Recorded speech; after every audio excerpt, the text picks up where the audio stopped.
There may yet be hope. There may yet be hope on the horizon. That soon here. Hey, thanks for that. Thanks for that, penguin. Yeah, I'm trying to make a dramatic statement about how we might be able to complete this challenge. And, dip set off this island with the bronze, silver, and gold Kiwi statues. And then, of course, the bird poops. Yeah, they do that all the time. Anytime Chips and I try to go ahead and like get a cute video of some of the birds around our home to go ahead and show you guys, and then it just poops as soon as you start recording. Tis what it is. And it is also one of the reasons that penguins stink, also because they have a diet of fish, which is very smelly. And also part of being a zookeeper.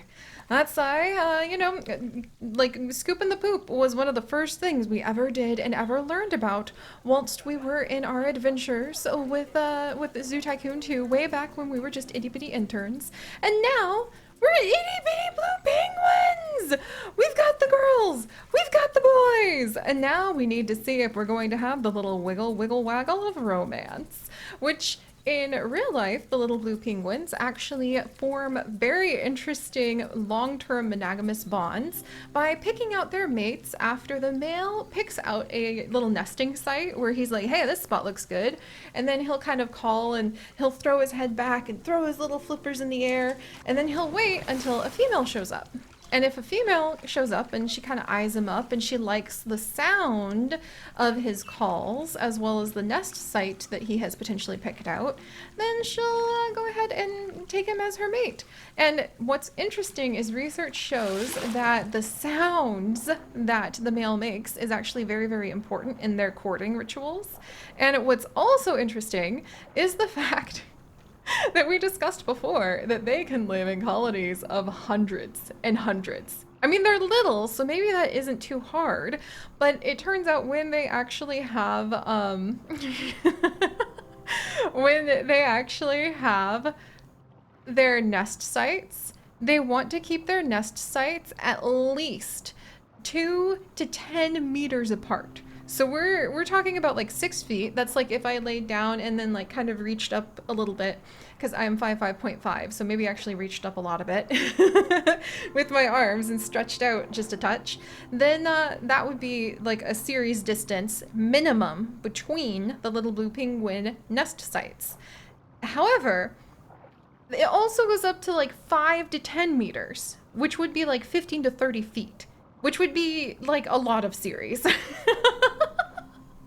And so I've been trying to figure out, like, how do you have 500 little blue penguins and how do you have enough room for them to all have that kind of space, especially considering that their nest sites are not the kind of nest you might be thinking about, where they're going to pick up some sticks and play like stick Jenga and go ahead and make themselves a stick nest.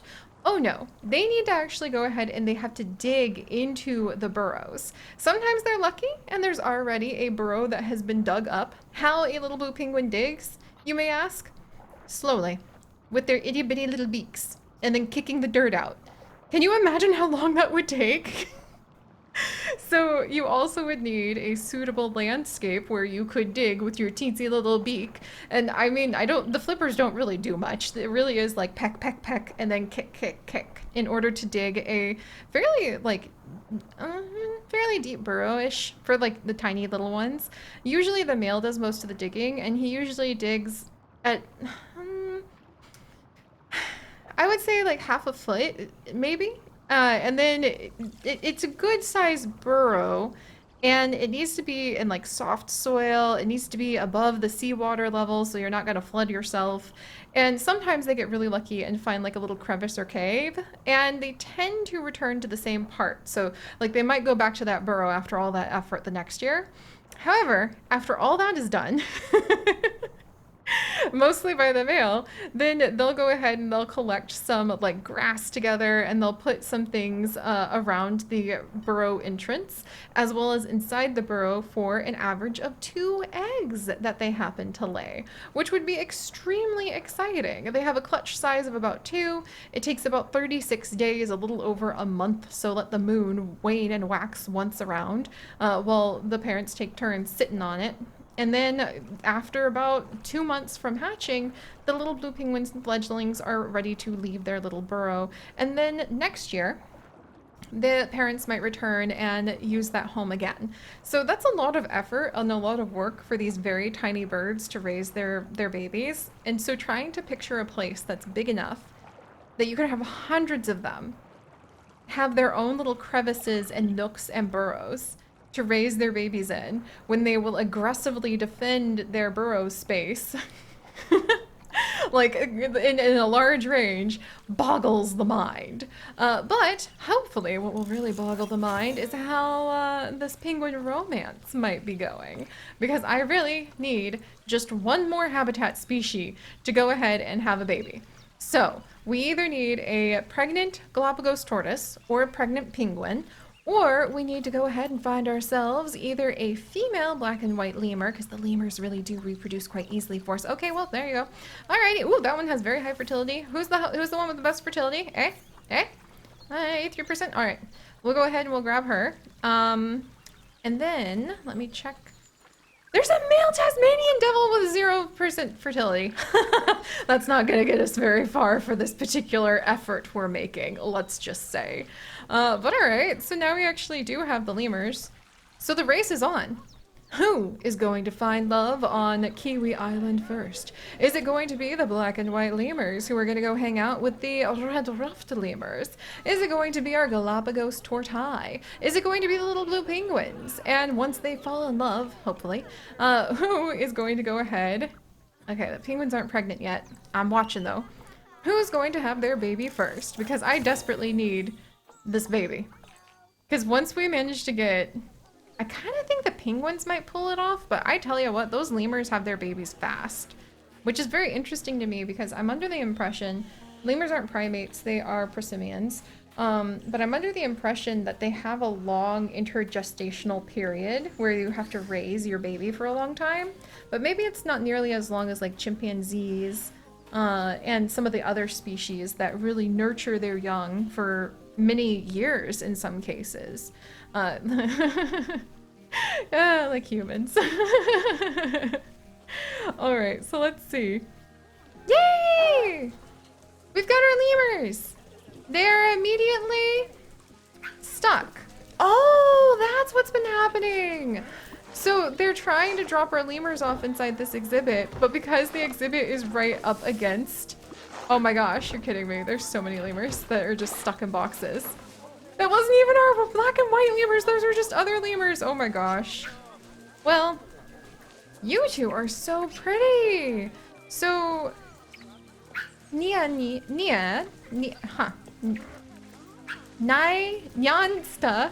Q fever. What? You can't just no.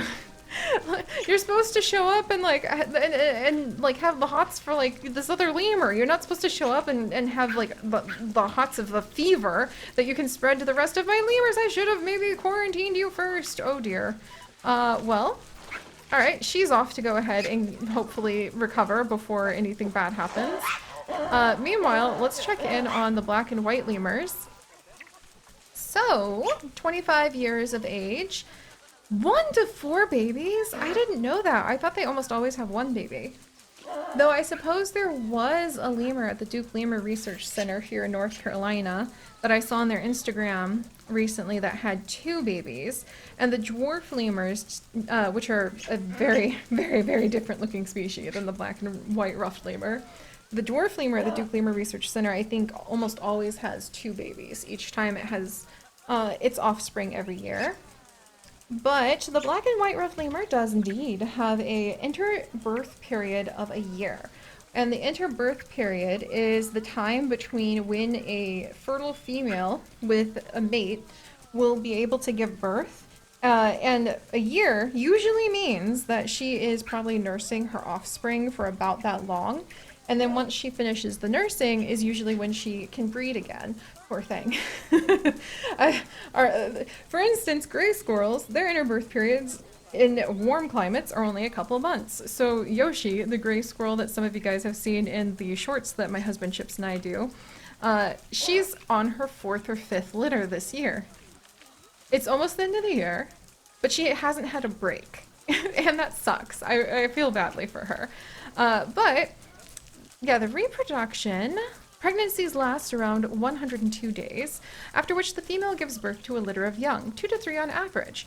After birth, infants are left in a small nest built and guarded by the parents, or a communal nest which is taken care of by all members of the group.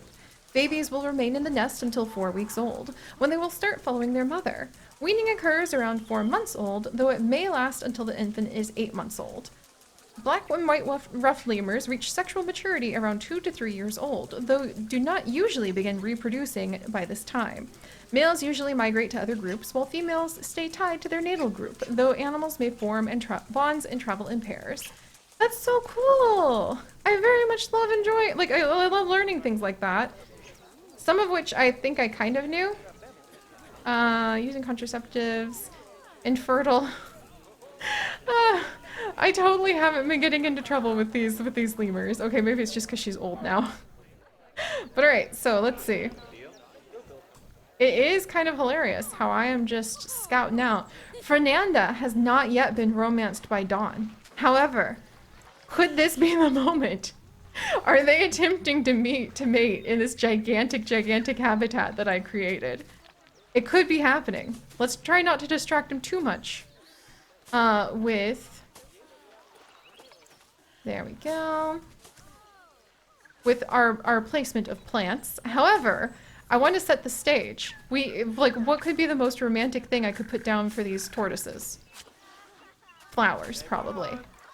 So that they can eat them.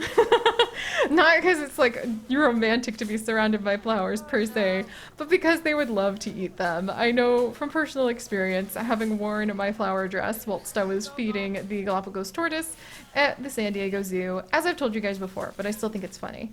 Oh my gosh, are they legitimately slowly coming together to actually...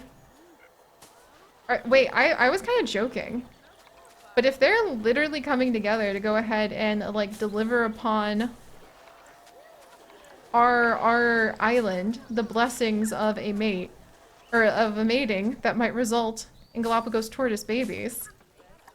Oh my gosh. No way, Dawn! Oh my gosh, they were! That's hilarious!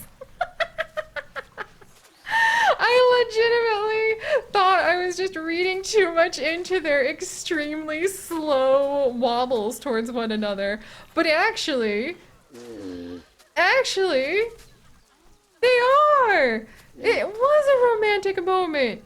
I wasn't reading too much into it. That's so funny. It's like watching very slow dinosaur boulders go ahead and try to create another generation. Alright.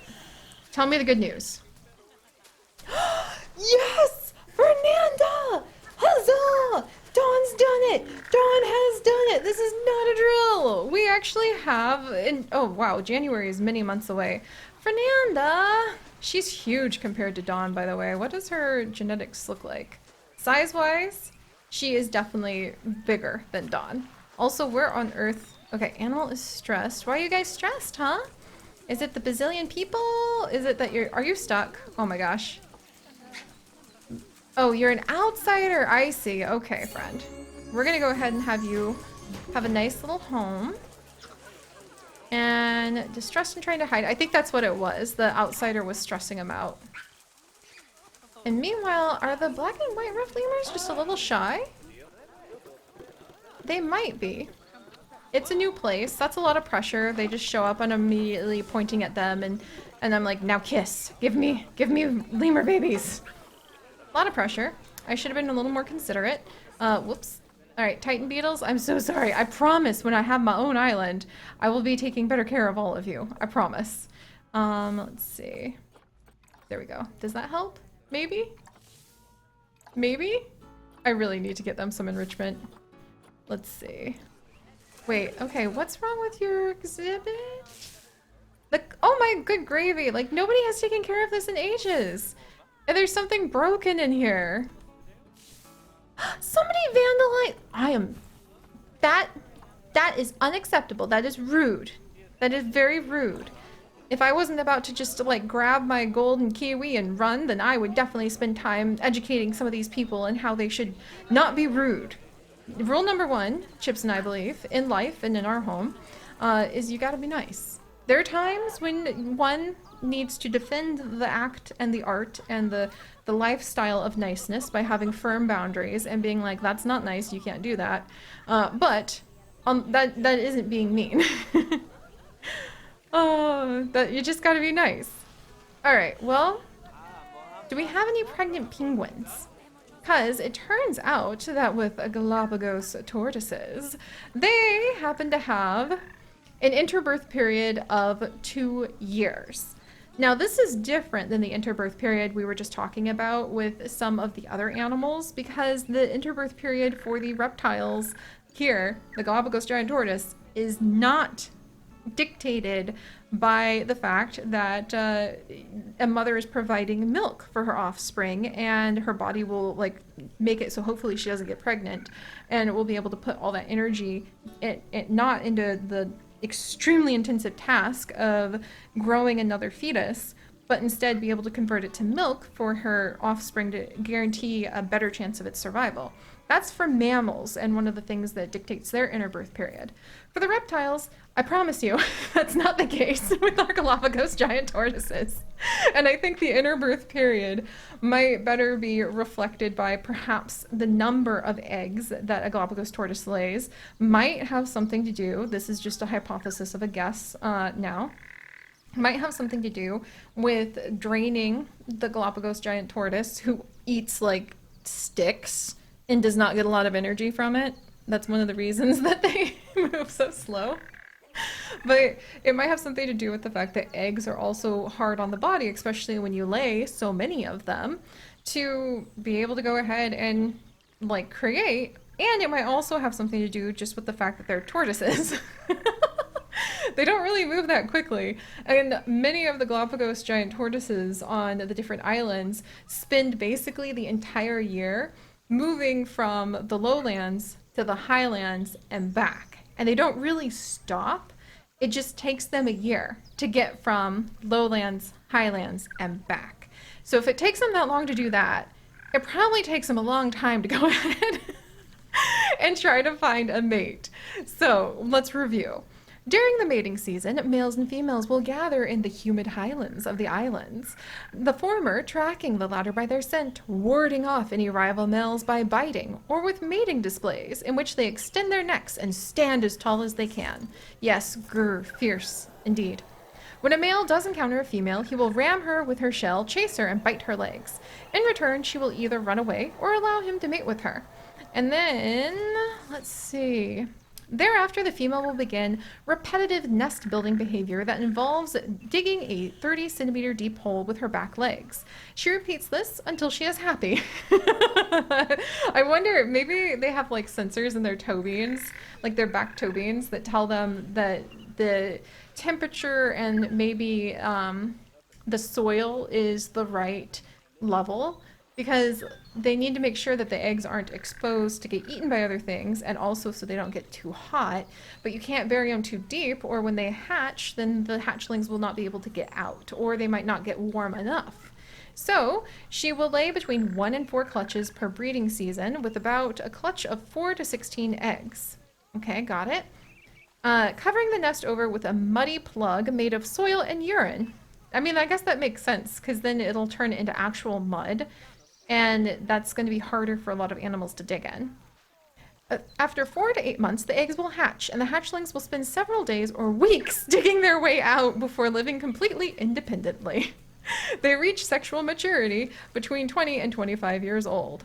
Goodness gracious.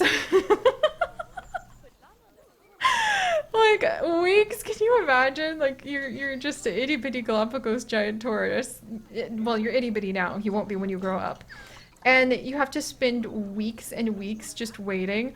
Why are all my females infertile on the little blue penguins? Break my heart into 1,000 pieces.